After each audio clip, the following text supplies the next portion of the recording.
Imagina un detective en una escena de un asesinato. Ya sé lo que pasó, declara él, mientras el resto de los policías se acercan con un oído atento. Al encender una mezcla en polvo, que consiste en los químicos azufre, carbón y salitre, provocó una rápida expansión de los gases que, según las leyes del movimiento de Isaac Newton, obligó un proyectil de plomo por un tubo de metal a una velocidad supersónica. El choque del proyectil contra de algunos de los órganos vitales de la víctima causó una transferencia de energía cinética, que severamente dañó estos órganos, resultando en su muerte. Esto es lo que la ciencia hace ante fenómenos naturales. No explica, sino que describe. Siempre me interesa escuchar las explicaciones científicas que a veces proveen. Entre tantas palabras científicas, muchas veces pensamos, pues, entonces, eso es, resuelto. Sin embargo, ¿verdaderamente fue una explicación o una descripción? Interesantemente, se intenta deponer a Dios como una oposición al avance científico. La idea general es que, a medida que la ciencia pueda explicar todos los fenómenos naturales,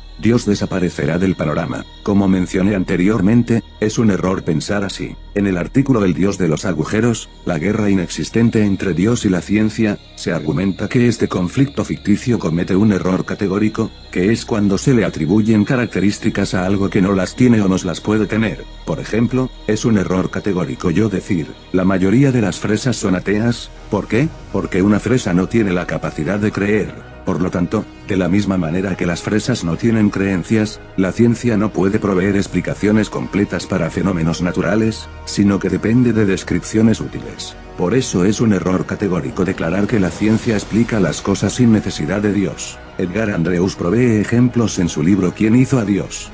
Lejos de explicarlo todo, la ciencia en realidad explica nada. Lo que la ciencia hace es describir el mundo y sus fenómenos a base de sus propios conceptos y modelos especializados, los cuales proveen importante conocimiento, pero se vuelve cada vez menos intuitivo a medida que profundizamos en la naturaleza de la realidad física. Y luego, la fórmula, que describe la fuerza de gravedad, es la siguiente: la fuerza gravitacional de dos objetos es igual al producto de sus masas multiplicado por la constante gravitacional y dividida entre la distancia entre ellos. Esta ecuación, describe por qué no flotas hacia el techo y te das en la cabeza. En realidad no. Lo que nos dice es que hay una fuerza que nos permite calcular su intensidad en ocasiones particulares, lo cual es muy útil. Pero no nos dices por qué existe esta fuerza, porque sigue una ley matemática de un cuadrado inverso ni explica por qué la constante gravitacional tiene ese valor constante. La ecuación es una descripción, no una explicación, énfasis añadido. La ciencia describe los fenómenos naturales en términos de leyes,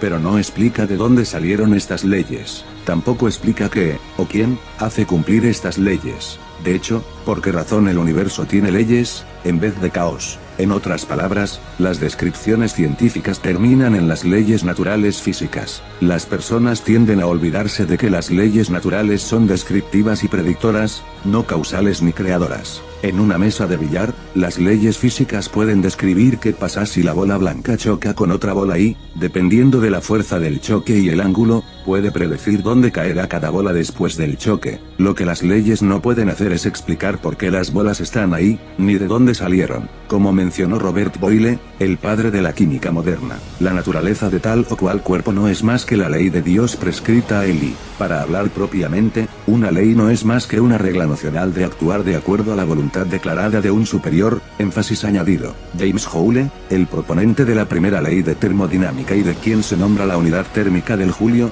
Joule, en inglés, lo dijo de la siguiente manera: es evidente que un conocimiento de la ley natural no es nada menos que un conocimiento de la mente de Dios expresadas en ellas. Edgar Andrews lo compara con jugar ajedrez. Hay reglas que determinan cuáles movidas podemos hacer, pero no las movidas que, de hecho, hacemos. Las leyes no son determinantes, no imponen un resultado particular al juego. Así, las leyes naturales determinan qué es y qué no es físicamente posible, pero no determinan qué verdaderamente ocurre dentro de las muchas posibilidades disponibles. Para empezar, las explicaciones naturalistas son insuficientes para explicar por qué existe un mundo natural para poder explicar. No hay refutación más sencilla que esa. Por lo tanto, así como la descripción científica del asesinato al principio de esta entrada no provee alguna explicación sobre el asesinato en sí, las descripciones científicas de los fenómenos naturales no proveen explicaciones para esos fenómenos. Describen el cómo pero no explican el por qué. Para que pueda ser una explicación, debe incluir, de dónde salen las leyes naturales que, o quién, hace que estas leyes se cumplan que, o quién, es responsable para los aspectos de la naturaleza que no se pueden atribuir a leyes naturales. Como la ciencia no puede proveer contestaciones a estas preguntas, la sugerencia de que la ciencia es una alternativa a Dios es, simplemente, falsa.